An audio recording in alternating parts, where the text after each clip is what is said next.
Come ride the little train that is rolling down the tracks to the junction. Forget about your cares, it is time to relax at the junction. Lots of curves, you bet, and even more when you get to the junction. Petticoat Junction. There's a little hotel called the Shady Rest at the junction. Petticoat Junction. It is run by Kate. Come and be her guest at the junction. Petticoat Junction. And that's Uncle Joe. He's a moving kind of slow at the junction. Petticoat Junction.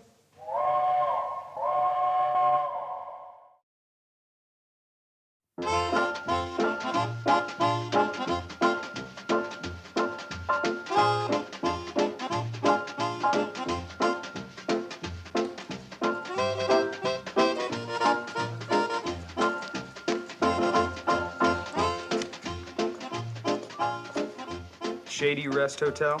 Is that the place your mother runs? My goodness, are we here already? Yeah, we're here already, and we've only been walking for 4 hours. I've enjoyed listening to you so much I haven't even been conscious of walking. Yeah, well, I have. Well, come on up and take a hot bath and get some food. You'll feel lots better. No. I'm just gonna rest here for a while, and then I'm gonna move on. But, Alan, I wanted you to meet my mom and my sisters and my Uncle Joe. No, not that family bit. I mean, that warm, friendly small talk just turns me right off. You mean? I mean it so insincere. People ask you how you are, but they don't listen to what you say. Why? Because they don't care. My family would care. Oh, you think so, huh? You get home from school, they probably say, how was school, right? Something like that. Well, I'll bet you that if you say lousy, they'll say, oh, that's fine, let's eat. Oh, baby, don't you see how confused you are? Yes, Alan, I am confused, but I want to find the truth, as you have found it. Please stay and help me. Oh, no, baby, you're too soft. You're too tender to face truth.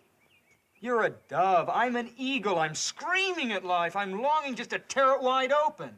Oh, please, Alan, please stay, at least for a while.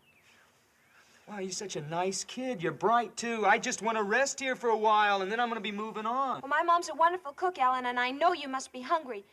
And I promise you, you won't have to make any small talk with the family. You can just eat, and everyone will be quiet.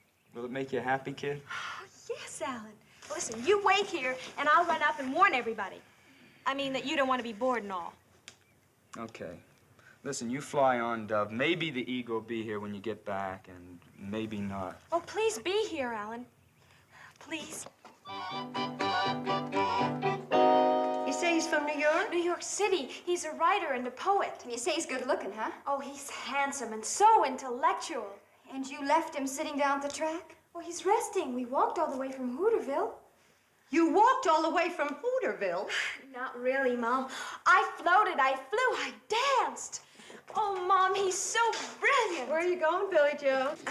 Well, I just thought I'd freshen up a little bit. We want to make a good impression, don't we? We sure do, Billy. Oh, Mom, Alan's the first boy I've ever met that I can really communicate with. Oh, he knows everything, he's read everything. He's so deep and so alive, so sensitive and so profound. And you met him in Hooterville? Uh-huh. At the library on my way to school this morning. Bobbie Jo, come over here and sit down and tell me everything right from the beginning. Okay. Hi, Bobbie. How are things at school today? Oh, just lousy. That's fine. Let's eat, Kate. You see, we just don't listen to each other. We're just not alive. Well, I'm alive and I'm hungry. We're all hungry, Uncle Joe. We're hungry to know who we are, where we are, and why we're here. Well, speaking for myself, I'm Joe Carson. I'm in the kitchen. I'm in here to eat. Oh, no wonder Alan's so bitter.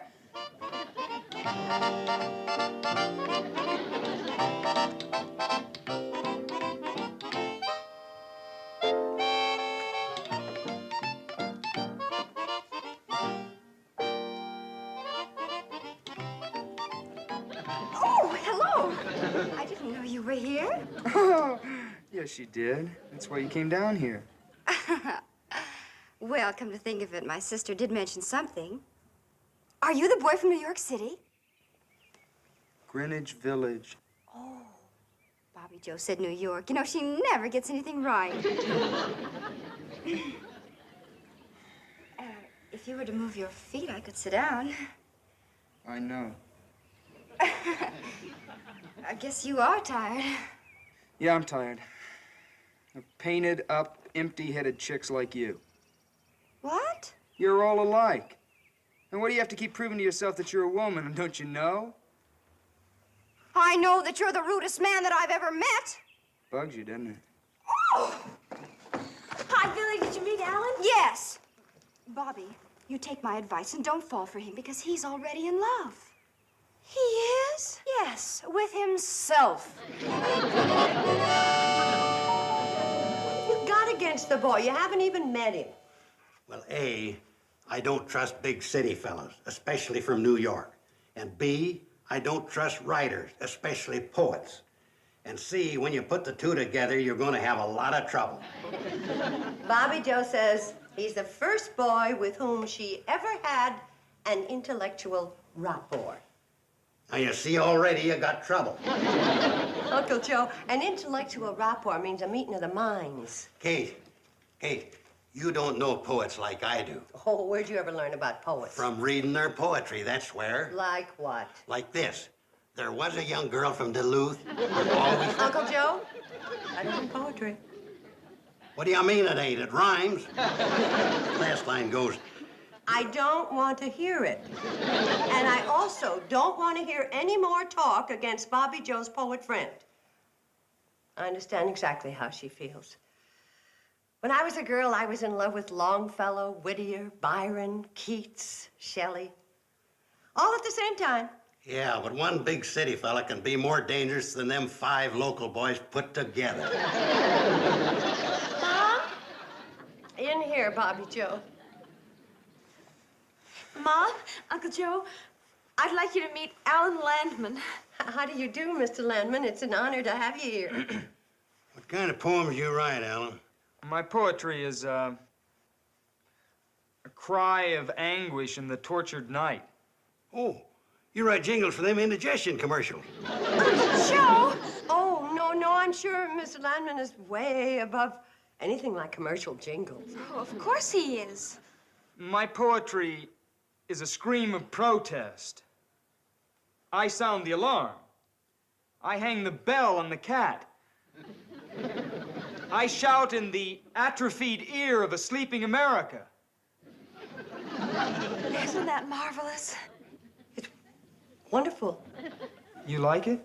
It's absolutely fascinating, inspirational. You didn't understand a word I said. Not a word.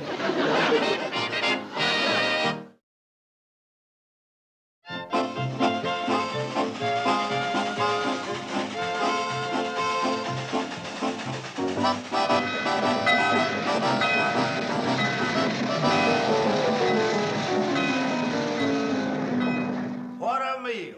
That Dutch apple pie was laughing good. Kate really outdone herself tonight. So are you.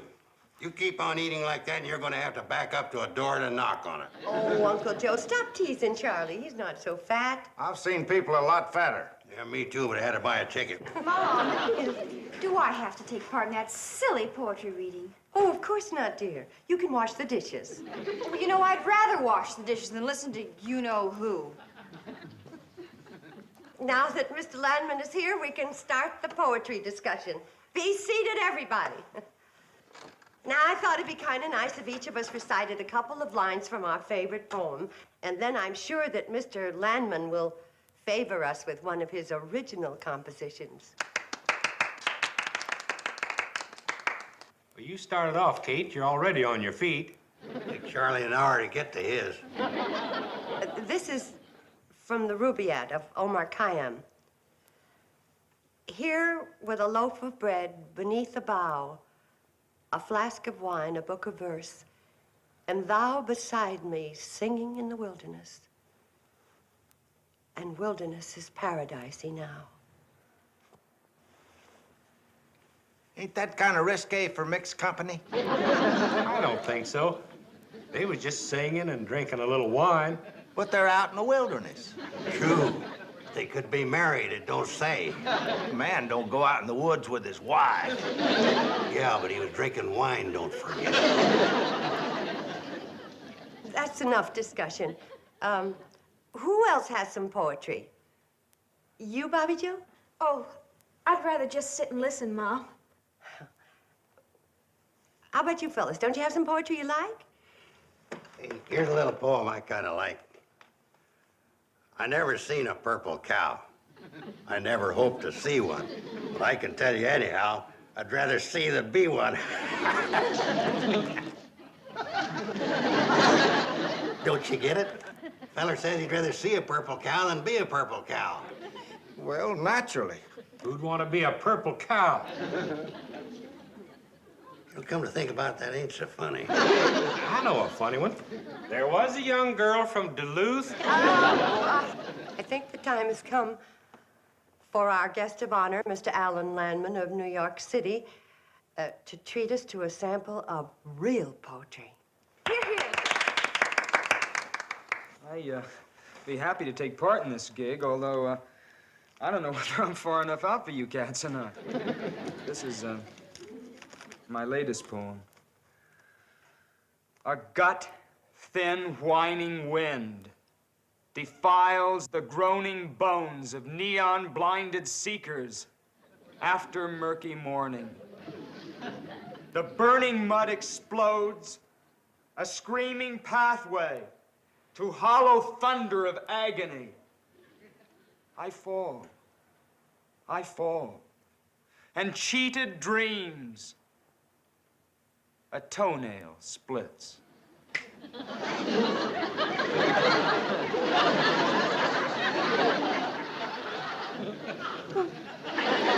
Who would like to start the discussion? I think that was one of the most exciting poems I've ever heard. Anybody else? Floyd?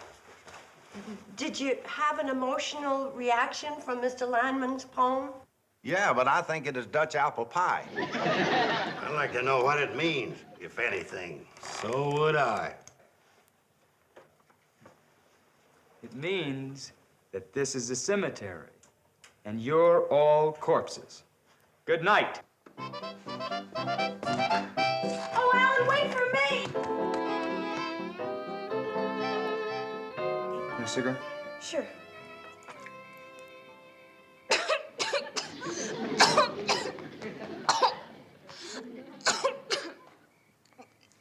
The wind. Wind's kind of chilly. The wind is kind of chilly. You know what E.I. Boyer says about the wind? What? The wind is a switchblade knife, slashing at the polluting smokestacks of urban insanity. Nature's rumble with a defiling beetle called man.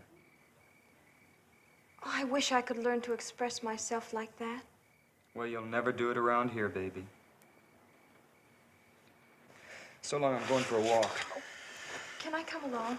Oh, please. I mean, I won't talk. I'll just listen. Okay, kid?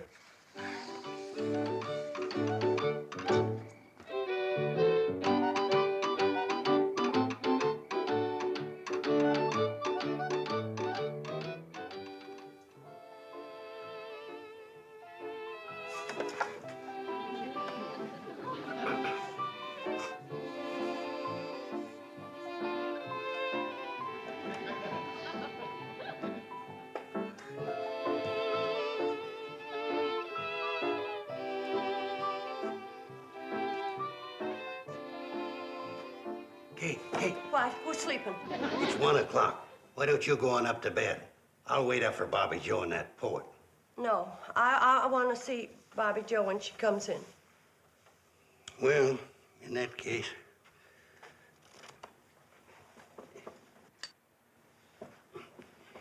I don't think Bobbie Jo's really serious about that boy. When I was her age, I nearly ran away with a boy just like him. That's what worries me.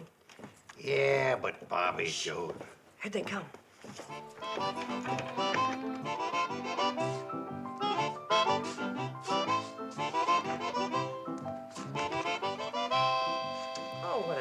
terrible hand. I ought to shoot you, Uncle Joe, for giving me cards like this. Oh, look who's here. I'm sorry we're late. Late? Is it late? I didn't notice. Mom, I know you're waiting up for me. Yes, I was. Go to bed, honey. I want to talk to Mr. Landman. Okay, but I want you to know that whatever he says, I'm completely on his side. Good night, Alan. Good night, baby. Good night, Uncle Joe. Am I leaving? Yes, you are.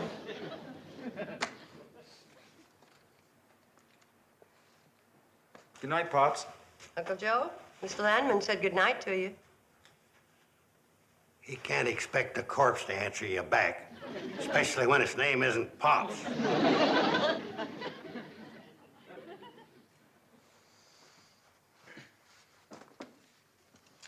Okay, I'm gonna save you a lot of time. I'm crazy about Bobbie. We've been talking about me sending for her when I get to New Orleans. Uh-huh. Was that all you're gonna do? Just sit there and smile? Smiling on the outside, screaming on the inside. Tell me something, Mr. Landman. In view of the circumstances, don't you think you should call me Alan? In view of the circumstances, what I should call you, but I'll settle for Mr. Landman. Are you planning on getting a job when you go to New Orleans? Are you kidding? I mean, work is for suckers. Oh, I see. How are you gonna live? Oh, I've got a lot of friends down there, musicians. They all like me. They all have pads. That means rooms. Thank you. Then you plan on living your life as a parasite. That means sponge. Listen, this is strictly nowhere. You got a lot of sick, old-fashioned ideas about working hard and living clean, and it's all a lot of junk. I'm too tired to listen. Now, Bobbie knows what she's getting into. It sounds good to her. I'll be taking off in the morning. Good night.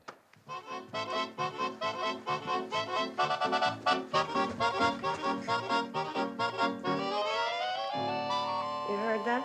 Yeah, it's bad. What are you gonna do? I don't know. Of course, you realize he'll be gone tomorrow. He'll never send for her. You know that. I know that. And she'll always remember him as a romantic young rebel, full of courage and exciting ideas.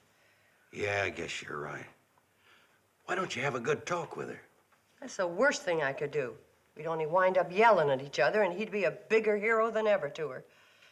No, talking to her about it'd be a big mistake. Big mistake. All those ideas of his are just a cover-up and an excuse for being a failure, for not having a job, for just being a bum, wandering around and living off other people. And you have been taken in by all that phony talk, and I am making a big mistake. Oh, Mom, you just don't understand, Alan. He has ideals. He thinks the world is full of hypocrisy, and he's attacking it. That's a lot of hogwash. He's just afraid to go out and fight for a job. But just let somebody offer him a nice, soft position, and you'll see how fast he'll stop attacking that hypocrisy and start lapping it up. And now that I've made my big mistake, good night.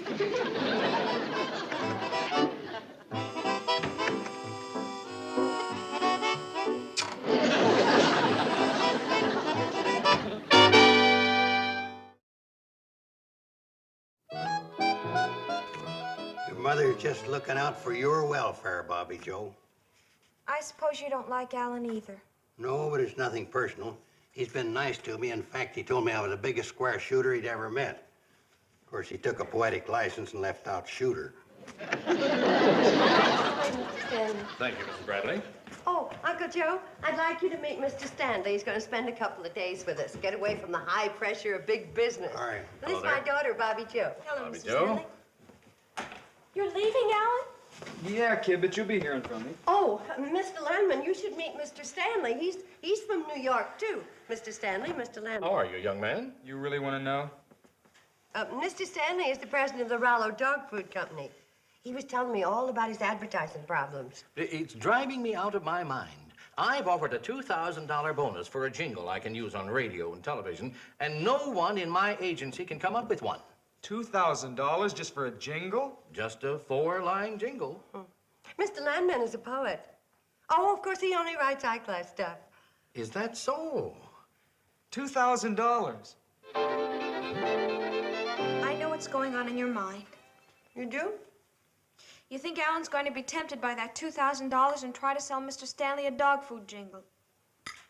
I don't think a superior artist full of ideals to do that. No, never. By the way, I thought your poet friend was leaving this morning. Well, he was, but he had to... Listen to this one, Mr. Stanley. Rollo dog food is never gummy.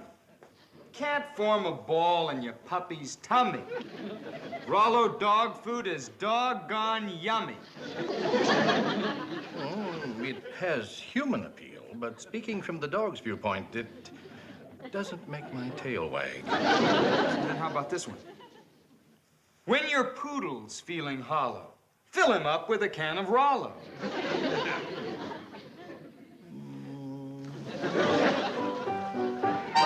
What's so wrong with Alan wanting to earn $2,000 when you think about it? Nothing at all. It'll give him the freedom to write real poetry. Absolutely. Besides, if you have a genuine big talent like Alan does, you can write those silly jingles without losing any of your artistic dignity. Never loses dignity. Because his talent's too big. Get some Rollo now, now, now. Makes your dog say, bow, wow, wow. How's that for real dog appeal? Does that make your tail wag, Mr. Stanley? Mr. Landman, I'll be honest. You have talent, all right, but I just don't think you talk dog language. Forgive me for saying it, sir. But must your advertising appeal to the dogs? I mean, after all, it is the humans who buy it. We've got to please the dog. We cater to the dog. We've got to sleep dog, eat dog, think dog. Understand? Or do you think I'm crazy? Oh, crazy, no, sir. I know. You're after the money.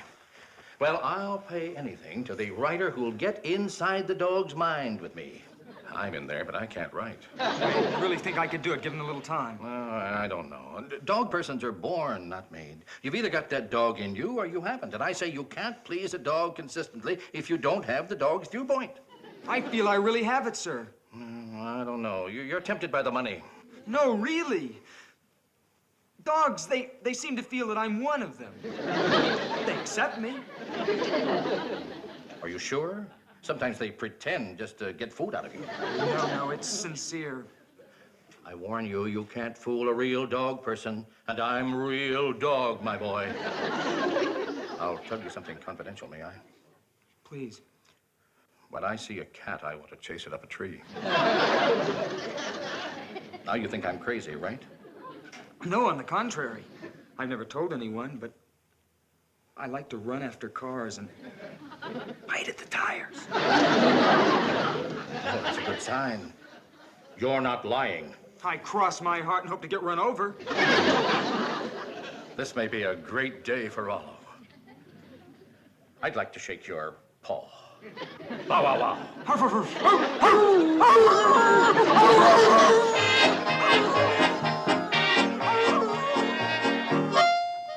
Poor Bobbie Jo, she sure is busted up.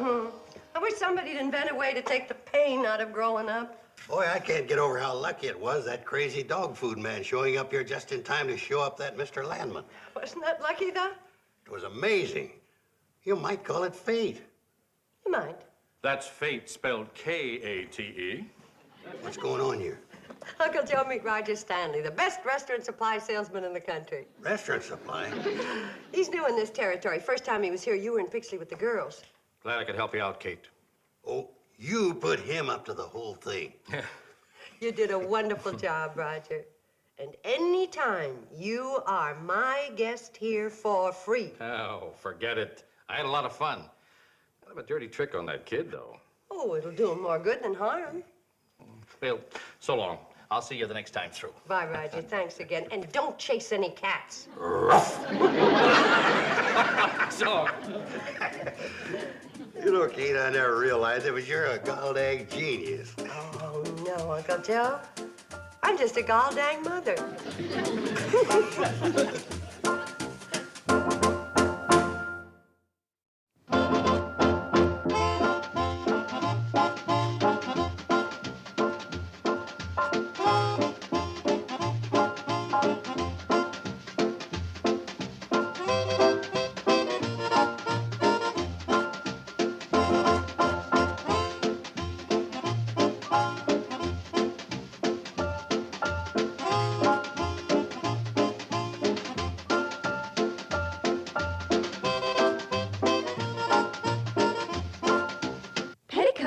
Junction.